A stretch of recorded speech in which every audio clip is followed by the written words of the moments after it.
Hello check. Volume कम करिए।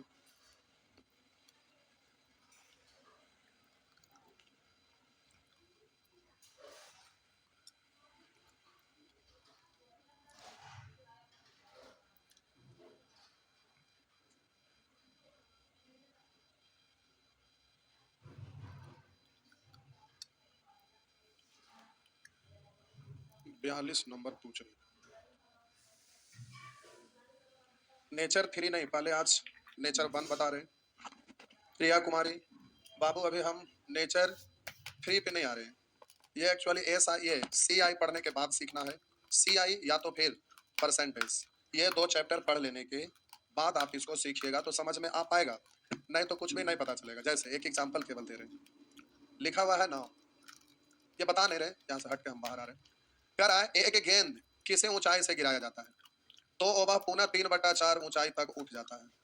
जैसे कोई बॉल है, यहाँ से गिराए तो 3/4 ऊंचाई तक उठता है। यहाँ पर टप्पा पड़ा और टप्पा पड़ने के बाद यह 3/4 ऊंचाई तक ऊपर उठ गया। फिर यहाँ से गिरेगा, टप्पा नीचे जमीन पर पड़ेगा, फिर बॉल 3/4 ऊपर उठ जाएगा। फिर यहाँ से बॉल गिरेगा और फिर टप्पा पड़ेगा और अपना से 3/4 ऊपर उठ जाएगा। इस तरह से प्रश्न ऐसा है। करा एक गेंद किसी ऊंचाई से गिरा जाता है तो वह 3/4 ऊंचाई तक उठ जाता है। ये कितना उठता है? 3/4 ऊंचाई तक उठ जाता है। यदि यह गेंद जमीन से 3 बार टकराने के बाद 135 सेंटीमीटर की ऊंचाई तक उठाओ, ये 135 सेंटीमीटर तक उठाओ, तो बताएं कि गेंद का प्रारंभ में ऊंचाई करा कि कितनी ऊंचाई से गिराया गया, ये आपसे पूछा। तो अब आप इसको बहुतों तरह से कर सकते हैं, लेकिन आपको कुछ पता भी नहीं चलेगा। जैसे मान लेते हैं कि उसका ऊंचाई x है, या वाट ही रहने दीजिए, कोई दिक्कत नहीं है। अब ये 3/4 ऊंचाई उठा, फिर इसका 3/4 उठा, फिर इसका 3/4 उठा, तो इधर 135 है, इधर इतना, इस तरह से हो गया। अथवा हम बोले लास्ट वाला आपका दिया हुआ है, फर्स्ट वाला जाना है, तो हम बोले 3/4 उठा, तो ये लास्ट वाला दिया हुआ है, तो इससे ये वाला 3/4 का उल्टा 4/3 बार, तो हम सीधा बोलेंगे 4/3। ये क्रिया 3 बार, 4/3, 4/3, इसको सॉल्व करिए हो जाएगा। अथवा हम बोले कि 3/4, 3/4 भाग उठता है, पहले था 4 उठा 3, ये क्रिया 3 बार हुआ तो पावर 3, 4 का क्यों 64 और 3 का क्यों 27। अंतिम क्रिया के बाद 135 है, यहाँ अंतिम क्रिया के बाद 27 है, पहले वाला तो 64 से।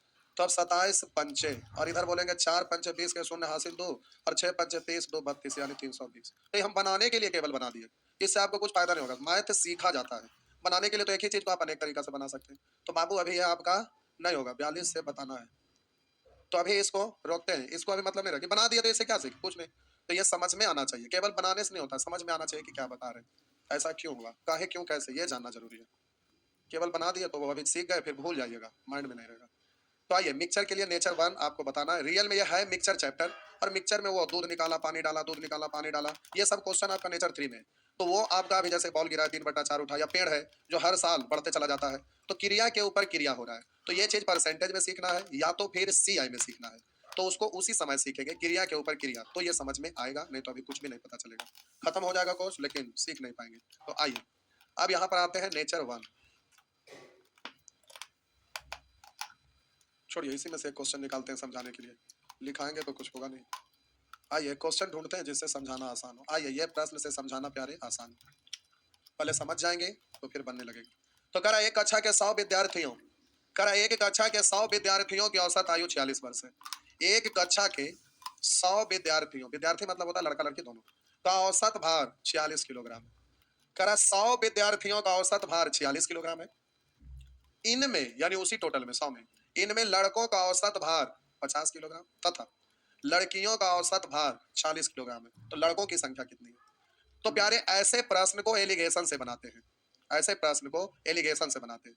एलिगेशन का नियम होता है, 3 गो गोल गोल ऐसे बनाइएगा, 3 गो गोल गोल ऐसे बनाइएगा। ऐसे एलिगेशन कोई भी टीचर हो आज तक यूट्यूब पर, गूगल पर, ऑफलाइन ऑनलाइन कभी नहीं किसी टीचर को आप ये बताते देखे होंगे कि ये नियम क्यों लगता है। लेकिन हम बताते जरूर हैं, लेकिन उसमें एक स्टोरी सुनाना रहता है जो मिनिमम 1 घंटा लगता है। तो 1.5 घंटा का बैच रहता है या 2 घंटा का बैच रहता है, तो हमारा 1 घंटा उसका स्टोरी सुनाने में ही खत्म हो जाता है। तो उस स्टोरी से वो निकल के आता है कि ऐसा होता क्यों है। तो प्यारे स्टोरी सुनाना तो संभव है नहीं, और कोई नहीं इसको बताते कहा क्यों कैसे ऐसे हुआ, तो केवल डिजाइन है और डिजाइन से काम चलाना है। तो आप भी इसी को ऐसे ही समझिए, और काहे क्यों कैसे में 1 से 1.5 घंटा टाइम बर्बाद करने से कुछ भी आपको हासिल नहीं होगा, केवल जानेंगे कि ऐसा होता क्यों। करना तो यही है जो कर रहे हैं। करा एक कक्षा के 100 विद्यार्थियों का औसत भार 46 केजी है। इनमें लड़कों का औसत भार 50 किलो और लड़कियों का औसत भार 40 किलोग्राम है। लड़कों की संख्या क्या है? तो हम बोले कि प्यारे एग्जामिनेशन हॉल में आप रहेंगे, एग्जामिनेशन हॉल में रहेंगे, तो वहां पर आप क्वेश्चन को स्लाइड में बढ़ाते जाइएगा, बढ़ाते जाइएगा, आपके स्क्रीन पर आपके सामने में क्वेश्चन आएगा, और वहां पर लिखा हुआ नहीं रहता है कि ये एलिगेशन का प्रश्न है और इसको एलिगेशन से बनाओ, ऐसा नहीं लिखा रहता है।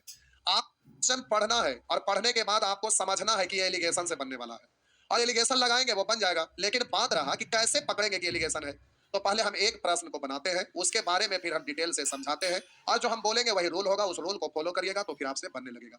तो कह रहा है एक कक्षा के 100 विद्यार्थियों का औसत भार 40 किलोग्राम है, इनमें लड़कों का औसत भार 50 किलोग्राम है, लड़कियों का औसत भार 40 किलोग्राम है, तो लड़कों की संख्या कितनी है? प्यारे, अब हम बोले कि वहां पर एक कक्षा के 100 विद्यार्थी का औसत भार 46 किलोग्राम है। अब कह रहा है इसमें लड़कों का औसत भार 50 किलोग्राम है तथा लड़कियों का औसत भार 40 किलोग्राम है। अब हम बोले ये दोनों का अंतर को यहाँ और ये दोनों का अंतर को यहाँ लिख देंगे तो वो आपका रेशियो निकल जाएगा। 40 और 46 में अंतर है 6 का, 50 और 46 में अंतर है 4 का। 2 से काटेंगे 3 और 2 से काटेंगे 2, इस तरह से आपका रेशियो आ गया 3:2। अब हम बोले कि प्यारे आप समझेंगे कैसे कोई भी प्रश्न को देख करके ये एलिगेशन लगेगा इसमें। तो जब कभी भी कोई भी चैप्टर का क्वेश्चन हो, ये कोई जरूरी नहीं है कि एलिगेशन का स्पेशल चैप्टर ही है, बहुत सारे लोग क्वेश्चन वहां डालते हैं। तो एलिगेशन एक मेथड है जिसमें किताब में एक चैप्टर मिक्सचर बना हुआ रहता है। एक चैप्टर का नाम है मिश्रण, यानी इंग्लिश में बोलेंगे मिक्सचर। तो हम बोले कि ये जो चैप्टर है ना, उसमें प्यारे एक रूल है एलिगेशन। हमारे भाषा में हमारे अनुसार रूल उसका नाम रहता है बैलेंस करने पर आधारित। क्यों? क्योंकि हम यहाँ बैलेंस करने वाला रूल समझाते हैं स्टोरी, तो उससे निकल के आता है कि ये रूल का नाम है बैलेंस करने पर आधारित। काहे क्यों कैसे वहां एक्सप्लेन हो जाता है। तो हम बोले ऐसे किताबी भाषा में लोग इसको एलिगेशन बोलते हैं। तो प्यारे एलिगेशन एक रूल है, एक मेथड है जिससे क्वेश्चन सॉल्व होता है। तो ये कोई जरूरी नहीं कि मिक्सचर चैप्टर में क्वेश्चन है वही सॉल्व होगा, कोई भी चैप्टर का क्वेश्चन सॉल्व होगा अगर इस नियम को पालन करता होगा। तो हम बोले एवरेज पढ़ रहे हैं उसका भी क्वेश्चन बनेगा, परसेंटेज पढ़ रहे हैं वो भी बनेगा, रेशियो पढ़ रहे हैं वो भी बनेगा, प्रॉफिट एंड लॉस पढ़ रहे हैं, एसआई पढ़ रहे हैं, टाइम एंड डिस्टेंस पढ़ रहे हैं, सब जगह लगेगा जहां पर ये नियम को फॉलो करेगा। तो इसका नियम क्या है, आप कैसे समझेंगे कि ये प्रश्न जो आप पढ़े इसको बनाने वाले हैं वो एलिगेशन से बनेगा। तो प्यारे आप एग्जामिनेशन हॉल में हैं, स्क्रीन पर आपके सामने क्वेश्चन रहेगा, उस क्वेश्चन को पढ़िएगा। पढ़ने में आपको ऐसा फील हो, कैसा जो हम बोल रहे हैं उसको माइंड में सेट कर लीजिएगा।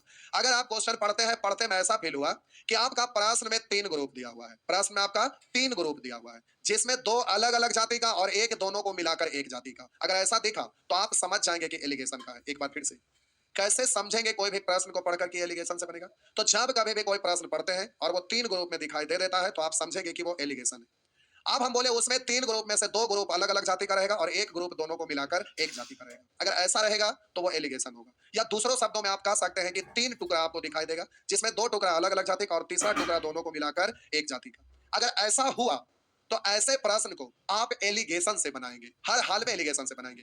आप कहेंगे कि सर आप तो बोले थे गाय मुर्गा वाला भी एलिगेशन से बनेगा। तो प्यारे बिल्कुल बनेगा। उसमें दिक्कत क्या था कि 2 गो ग्रुप आपका 2 गो पूरा पूरा दिया जाता था और तीसरा ग्रुप टूटा हुआ रह रहा था, टुकड़ा में था। और उसको तीसरा ग्रुप के रूप में परिवर्तित करने के लिए आपको भाग देना पड़ता और भाग करने के क्रम में वहां पर अगर डेसिमल में, दशमलव में आता, फ्रैक्शन में आता तो परेशान हो जाते। तो जब सीधा सीधा 3 ग्रुप में लिखा हुआ रहेगा, 3 टुकड़ा या 3 अलग अलग जाति का, तो आप ऐसे क्रम में डायरेक्ट एलिगेशन लगा देंगे। और बीच वाला ग्रुप 2 गो ग्रुप दिया हुआ, तीसरा का आपका पूरा ना देकर टुकड़ा टुकड़ा में खंडित रहे, तो ऐसे स्थिति में वो एलिगेशन लगाएंगे तो बीच वाला ग्रुप को पता करने में, कैलकुलेट करने में भार पड़ेगा। जितना मेहनत करिएगा उतना से कम मेहनत में कहीं गाय मुर्गा का मेथड से उसका आंसर आप दे दीजिएगा। तो मेरा कहने का मतलब है कि आप कोई चैप्टर का क्वेश्चन बना रहे हैं, आपके सामने अगर ऐसा दिखाई दिया कि 3 ग्रुप में आ गया जिसमें 2 अलग जाति का और एक दोनों को मिलाकर एक जाति का, या 3 टुकड़ा में जिसमें 2 टुकड़ा अलग और एक टुकड़ा दोनों को मिलाकर, अगर कहीं भी ऐसा दिख जाए तो आप समझेंगे एलिगेशन से बनेगा। एलिगेशन से बनाने के लिए 3 को आप गोल गोल,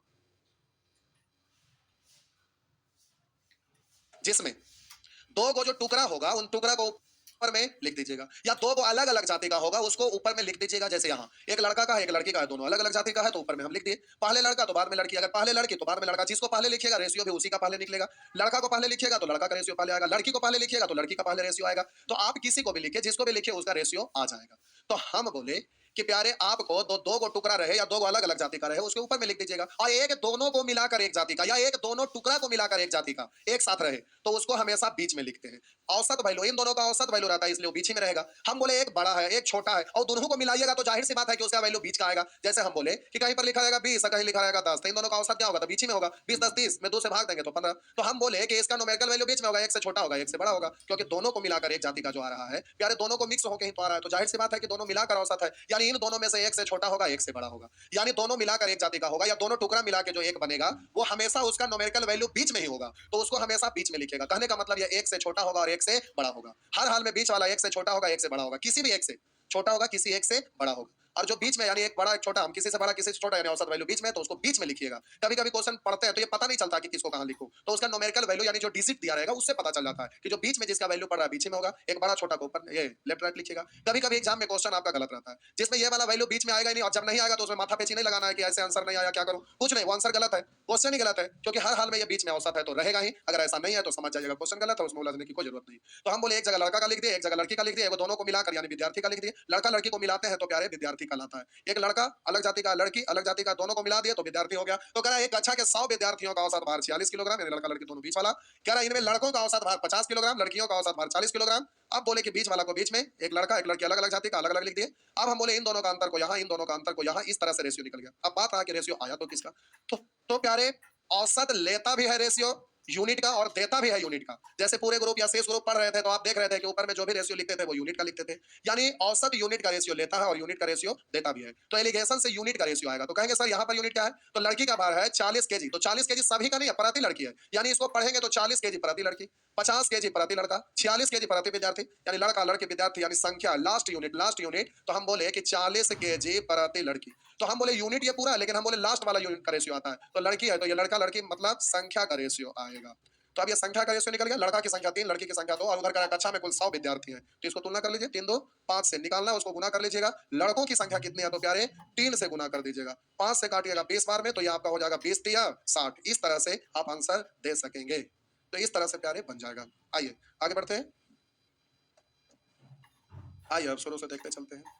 करा सोना पानी से 19 गुना भारी है, सोना पानी से 19 गुना भारी है, तांबा पानी से 19 गुना, सॉरी, तांबा पानी से 9 गुना भारी है, पानी से 15 गुना भारी मिश्र धातु बनाने के लिए एक ऐसा धातु बना जो पानी से 15 गुना, करा सोना पानी से 19 गुना भारी है। प्यारे यहाँ कहेंगे पानी पानी क्या है, तो ये एक यूनिट मान लीजिए केवल, इस प्रश्न में ऐसे याद से नहीं, दादा जमाने से पूछते आ रहा है, कुछ कुछ प्रश्न में यूनिट क्या है कुछ आता पता नहीं चलता, लेकिन बनाएंगे तो वो बन जाता है। तो कह रहा है सोना पानी से 19 गुना भारी, पानी पानी बीच में आ रहा है तो आप पानी पानी नहीं हो जाएंगे एग्जाम में, आप समझ लीजिए कि वो यूनिट है, काम खत्म। तो सोना पानी से 19 गुना भारी और तांबा पानी से 9 गुना भारी है, और कह रहा है कि पानी से 15 गुना भारी मिश्र धातु, 15 गुना भारी मिश्र धातु बनाने के लिए धातुओं को किस अनुपात में मिश्रित किया जाए। तो इन दोनों का अंतर यहाँ तो 15 और 9 में अंतर है 6 का, 19 और 15 में अंतर है, 19 और 15 में अंतर है 4 का, काट डालिए, 2 से कटेगा 3 और 2 से कटेगा 2, तो हो गया 3:2। इस तरह से प्यारे आप आंसर दे दीजिएगा। नेक्स्ट आगे लिखा है किसी कक्षा में सभी छात्रों की औसत लंबाई ए है, कह रहा है किसी कक्षा में सभी छात्रों की औसत लंबाई ए है, इनमें से 10 छात्रों की औसत लंबाई, सभी में से यानी ये बीच वाला है सभी का, कह रहा है किसी कक्षा में सभी छात्रों की औसत लंबाई ए है, इनमें से 10 छात्रों की औसत लंबाई बी है, 10 छात्र हैं, इसकी औसत लंबाई बी है, और शेष छात्रों की, इसी में से 10 खत्म हो गया, उसके बाद शेष छात्र, शेष मतलब है कितना ये तो हमें पता नहीं है, लेकिन कह रहा है कि इसका औसत लंबाई सी है, सी सेंटीमीटर है। कक्षा में छात्रों की संख्या ज्ञात करें, कक्षा में छात्रों की संख्या यानी दोनों मिलाकर टोटल कितना है, तो अब हम बोले इन दोनों का अंतर यहाँ और इन दोनों का अंतर यहाँ। अब प्यारे सी में से ए घटाएंगे तो सी बड़ा है तो सी माइनस ए, अगर ए बड़ा है तो ए माइनस सी, तो हम बोले कि ये वाला बीच का वैल्यू है, दो गो में से एक से ये छोटा होगा एक से बड़ा होगा, तो इससे बड़ा है इससे छोटा है, या इससे छोटा इससे बड़ा, ये तो क्लियर है ही नहीं, तो हम आगे पढ़ रहे हैं, आगे कुछ डाटा दिया है, कह रहा ए सी से बड़ा है, ए कह रहा है सी से बड़ा है, तो प्यारे क्लियर हो गया, ए बड़ा है सी से, तो इस बार ये बड़ा है तो अगला बार इससे ही छोटा होगा, जाहिर सी बात है कि बीच वाला आगे दिया हुआ रहता तो भी अन्ना दिया रहता तो भी, ऐसे क्लियर कर दिया कि सी से बड़ा भी है, तो हम बोले ये दोनों में से ये वाला बड़ा ही छोटा है, तो हम बोले इससे ये बड़ा और इससे ही छोटा होगा, यहाँ क्लियर भी कर दिया कि ए बड़ा है सी से, तो बड़ा में से छोटा घटाएंगे तो ये माइनस सी, और प्यारे यहाँ पर ये बड़ा हो गया छोटा, तो बी में से ए घटा देंगे तो ये आपका बी माइनस ए हो जाएगा। अब हम बोले कि इनमें से 10 छात्रों की औसत लंबाई बी है, आप बोलिएगा इसका तुलना इससे यानी ए माइनस सी से, निकालना है उसको गुना, कक्षा में छात्रों की संख्या ज्ञात कीजिए, दोनों को मिलाकर यानी इन दोनों को जोड़िएगा, तो प्यारे इन दोनों को जोड़ेंगे, plus a minus c plus b minus a, तो माइनस ए प्लस ए खत्म, अब बी माइनस सी, तो ये आपका हो गया बी माइनस सी। इस तरह से आप प्यारे जल्दी से सॉल्व कर लेंगे, तो ये आपका प्रश्न का आंसर हो जाएगा। प्रश्न का आंसर 10 गुने बी माइनस सी, 10 गुना बी माइनस सी, यहाँ से कर दी, और बोले नीचे में ए माइनस सी, यानी आपका आंसर है डी। इस तरह से कर सकेंगे। नेक्स्ट आइए, 3 तो अभी बता ही दिए थे, अगला प्रश्न पे आते हैं, आगे आइए। कहा एक विद्यालय के विद्यार्थियों की औसत आयु 6 वर्ष है, एक विद्यालय है जिसमें विद्यार्थी का औसत निकाला गया तो 6 आया, और 12 शिक्षकों की औसत आयु 40 वर्ष है, यदि सभी शिक्षक तथा विद्यार्थी की संपूर्ण औसत आयु, प्यारे एक ग्रुप है विद्यार्थी का, एक ग्रुप है शिक्षक का, एक है दोनों मिलाकर, तो यह स्टूडेंट है ये टीचर है, ये दोनों मिलाकर एक विद्यालय में विद्यार्थी की औसत आयु 6 वर्ष है, और 12 शिक्षकों, शिक्षक की कुल संख्या कितनी है 12, जिसकी औसत आयु कितना है 40, तो कह रहा है एक विद्यालय के विद्यार्थी की औसत आयु 6 वर्ष है और 12 शिक्षक की औसत आयु 40 वर्ष है, यदि सभी शिक्षकों तथा विद्यार्थी के संपूर्ण समूह की औसत आयु 7 वर्ष है, कह रहा है सभी शिक्षक तथा विद्यार्थी के संपूर्ण समूह की औसत आयु 7 वर्ष हो, कुल विद्यार्थियों की संख्या इन दोनों का अंतर प्यारे यहाँ और इन दोनों का अंतर यहाँ। 40 और 7 में अंतर है प्यारे 33 का। 40 और 7 में अंतर है 33 का। तो हम बोले बड़ा है, ये छोटा है। इस बार हम बोले कि ये छोटा है, अगला बार ये बड़ा है। एक बार छोटा, एक बार बड़ा। तो 6 और 7 में अंतर है 1। अब आपसे प्रश्न में पूछ रहा है कुल विद्यार्थी की संख्या कितनी है, तो बोलिए शिक्षक का तुलना शिक्षक से, कुल विद्यार्थी तो 33 से गुना कर दीजिएगा। तो इस तरह से 12 या 36 के 6 हासिल 3, 12 या 36 3 39, यानी 396। तो आपका आंसर हो जाएगा ए। इस तरह से आपका आंसर है। नेक्स्ट, आगे आइए। ये वाला प्रश्न एग्जाम में प्यारे बराबर आते रहता है। रेलवे का ग्रुप डी हो या पैक्टियो हो या एसएससी सीजीएल का मेंस हो, ये वाला प्रश्न अब इसी में आपका ये तो लिखा रहेगा पूरा सेम। लास्ट लाइन कभी प्रतिशत पूछेगा, कभी संख्या पूछेगा, कभी रेशियो पूछेगा, चाहे जो भी पूछेगा। ये प्रश्न में ऊपर वाला डाटा रहता है, नीचे वाला तो कुछ भी आपसे पूछ ले। तो कह रहा है किसी फैक्ट्री में सभी कर्मचारियों का औसत वेतन 88 से 40 है, यदि सभी अधिकारी का औसत वेतन इतना और शेष कर्मचारी का औसत वेतन इतना, वो आपका औसत वेतन दिया हुआ है। सभी, किसी फैक्ट्री में सभी कर्मचारी का औसत वेतन आपका ये दिया हुआ है। कह रहा है यदि सभी अधिकारी का औसत वेतन, सभी अधिकारी का औसत वेतन 15,000 है और शेष कर्मचारी का औसत वेतन 8,000 है। तो कह रहा है ना, इन दोनों का अंतर यहाँ, इन दोनों का अंतर यहाँ। तो अब कह रहा है किसी फैक्ट्री सभी कर्मचारी का औसत वेतन, कर्मचारी में तो चपरासी से लेकर ऑफिसर सब कर्मचारी का लगेगा। अब कह रहा है सभी अधिकारी, ये प्यारे अधिकारी का दिया हुआ है और ये शेष कर्मचारी का दिया हुआ है। आप बोले इन दोनों का अंतर इधर निकालिएगा तो प्यारे आपका 840 होगा, और इन दोनों का अंतर निकालिएगा तो प्यारे अगर ये 9,000 होता तो 9 6 15, लेकिन 6,000 होता, लेकिन 6,000 से ज्यादा होगा कितना, तो 160। तो 9,160। इस तरह से अब जल्दी से कटता है तो काट दीजिएगा। पूछ क्या रहा है, कर्मचारियों में अधिकारियों का प्रतिशत क्या है। तो टोटल को कर्मचारी को नीचे, यानी अधिकारी से लेकर शेष कर्मचारी तक ये कुल कर्मचारी होगा। तो कर्मचारियों में यानी अधिकारी और कर्मचारी सब मिलाकर, तो इसका नीचे और अधिकारी का प्रतिशत पूछ रहा, अधिकारी को ऊपर। कटता है तो आप काट के छोटा कर सकते हैं, कट रहा है काट सकते हैं, लेकिन आसान होगा इसलिए हम डायरेक्ट कर रहे हैं। तो 916 में 84 जोड़िएगा। तो हम बोले प्यारे 900 यहाँ मानिए, यहाँ 84 और 16 जोड़ देंगे तो 84 और 16 100। तो ये आपका 900 और 100 यानी 1000। आप बोले अधिकारी को ऊपर प्रतिशत में बदलिएगा तो 100 से गुना, 2 गो जीरो कट जाएगा, एक अंक के बाद दशमलव, यानी 8.4। यहाँ पर 8.4 नहीं है तो फिर आप इसको काट लीजिए, तो फिर उस तरह से आ जाएगा। ऑप्शन में नहीं है, कहीं मिस्टेक कट गया क्या। कह रहा किसी फैक्ट्री में सभी कर्मचारी का औसत वेतन इतना, यदि सभी अधिकारियों का औसत वेतन इतना है, तो इससे बड़ा इससे छोटा है, शेष कर्मचारी का औसत इतना दिया हुआ है। तो 8,000 में से ये 8,840 में से 8,000 घटाए तो 840, और इधर हम घटा दिए तो प्यारे यहाँ पर तो ठीक ही होगा। ये आपका 8,840 है, जीरो जीरो में से 4 गया 6, 9 में से 8 गया 1, और ये बच गया 14 में से 8 गया 6। ओह सॉरी, यहीं पे गड़बड़ हो गया है। ओ यहाँ 6,000 बोले और लिख दिए क्या, ओहो यहीं पे मिस्टेक हो गया, रुक जाइए, यहीं पे मिस्टेक हो गया था। 6,160 इधर, तो लिखना चाहिए था 6,160, ये 6,160। आप बोले टोटल को रखिएगा नीचे, कटता है काट भी लीजिए, लावा और काट लेते हैं। हम बोले 4 से काटिएगा तो 21 चौ 84, 4 से काटेंगे तो प्यारे 4 1 से काटेंगे, 4 1 4, 2 बचा, 4 5 20, 1 बचा, 4 4 16, और बोलिएगा काटेंगे 5 4 9 1 10, 3 से निकटा 7 से काटे 7, 7 से काटिएगा 3, 7 से काटिए 7 दूनी 14, 1 7 दूनी 14, यानी 3:22। टोटल को रखेंगे नीचे, 22 3 25 को नीचे, अधिकारी को ऊपर। 1/25 का मतलब आप जानते होंगे 4%, तो 3/25 मतलब 12%, नहीं तो 100 से गुना कर लीजिए। तो काटेंगे 25 4 तो हो गया 4 तिया 12%। अरे इस तरह से हो जाएगा। चलिए आगे बढ़ रहे हैं। नेक्स्ट, आप लोग कमेंट में लिख रहे थे, कोई बात नहीं, ठीक है, हम ध्यान नहीं दिए। चलिए आगे बढ़ते हैं। प्यारे इस तरह से आप इसको कर सकेंगे, कहीं से इसमें कोई दिक्कत नहीं है, ये एग्जाम में बराबर आते रहता है। अगर यहाँ पर रेशियो निकला और कुछ का निश्चित राशि दिया रहता तो तुलना कर लेते, निकालना था उसको गुना कर लेते, जैसा कि अगला प्रश्न में दिया हुआ है। तो एक प्रश्न और दे दिया है क्योंकि बराबर आता है इसलिए इंपॉर्टेंट है, बराबर आते रहता है, भारी नहीं आसान है। कह रहा किसी कार्यशाला में कार्य करने वाले सभी श्रमिकों का औसत वेतन 8,000 है, सभी का नहीं बीच वाला है। और कह रहा इनमें 7 तकनीशियन, ये टेक्नीशियन है 7 गो, इसका औसत कह रहा है 7 तकनीशियन का औसत वेतन 12,000 है। आगे प्यारे कह रहा है तथा शेष श्रमिक, कह रहा है शेष श्रमिक, इसकी संख्या कितना है अभी हमें मालूम नहीं है। शेष श्रमिक का औसत वेतन 6,000 है। तो हम बोलेंगे इन दोनों का अंतर यहाँ, इन दोनों का अंतर यहाँ, इससे छोटा इससे बड़ा है, तो इधर अंतर है प्यारे 2,000 का, और इधर आपका अंतर है 4,000 का। इस तरह से काट दीजिएगा तो 3 शून्य इधर कट जाएगा, और 2 से काटिएगा 4 2 बार, इधर आपका 1 है 1:2। अब कह रहा है इस कार्यशाला में कार्य करने वाले श्रमिकों की कुल संख्या। तो ध्यान दीजिए, यहाँ कह रहा है किसी कार्यशाला में कार्य करने वाले सभी श्रमिक, और यहाँ कह रहा है कि कार्यशाला में कार्य करने वाले श्रमिकों की कुल संख्या, यानी सभी, यानी टोटल कर्मचारी पूछ रहा है। तो टेक्नीशियन का तुलना टेक्नीशियन से यानी 1 से, सभी कर्मचारी तो 2 1 3 से। इस तरह से प्यारे आपका आंसर हो जाएगा 21। इस तरह से कर सकेंगे। आगे नेक्स्ट प्यारे, अगला प्रश्न भी इंपॉर्टेंट नहीं, मोस्ट इंपॉर्टेंट है, ये बहुत ज्यादा इंपॉर्टेंट है। एसएससी का मेंस में खूब पूछते रहता है, ये ऐसा नहीं है कि केवल मेंस ही में रहता है, पीटी में भी रहता है, सीएचएसएल में भी रहता है, लेकिन ये मेंस में बहुत बार पूछा है, पूछने योग्य है, स्टैंडर्ड प्रश्न, अच्छा प्रश्न। आइए देखते हैं। प्यारे आपका लिखा हुआ है, करा एक क्रिकेट खिलाड़ी कि कुछ विकेटों में गेंदबाजी का औसत 24.85 रन प्रति विकेट है। एक क्रिकेट खिलाड़ी के कुछ विकेटों में गेंदबाजी की औसत 24.85 रन प्रति विकेट है। कोई खिलाड़ी है जो शुरू का कुछ मैच खेला और कुछ मैच खेला तो कुछ विकेट भी लिया होगा और इस तरह से उसका औसत आया है 24.85 रन प्रति विकेट। यानी इतना रन देने के बाद वो एक विकेट लेता है।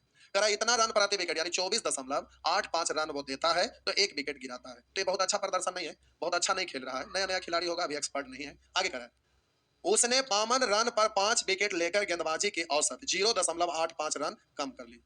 यानी ये खेल रहा था, बड़ा गंदा खेल रहा था।